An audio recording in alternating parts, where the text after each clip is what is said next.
Bir sana yandı kalbim, bilirsin sen. Hiç mi acımadın bana, neredesin sen?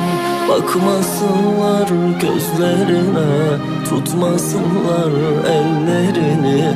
Sana yanan bu kalbime yazık ettin sevdiğim. Bakmasınlar gözlerine, tutmasınlar ellerini. Sana yanan bu kalbime yazık ettim sevdiğim. Çok istedik bizden olmadı, yaralarımı kimse sarmadı. Ağladım sesimi duymadın, hiç mutlu olamadık zaten. İstedik ama olmadı, yaralarımı kimse sarmadı. Haykırdım sesimi duymadın, hiç mutlu olamadık zaten.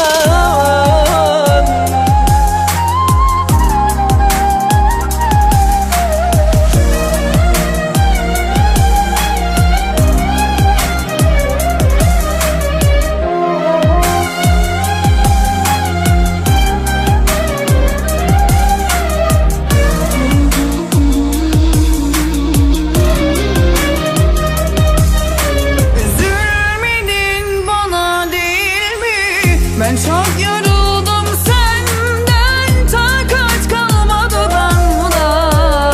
Kendime gelemiyorum ama aklım hala sende. Ben çok yoruldum senden, takat kalmadı bana. Kendime gelemiyorum ama aklım hala sende. İstedik ama olmadı, yaralarımı kimse sarmadı. Ağladım sesimi duymadın, hiç mutlu olamadım.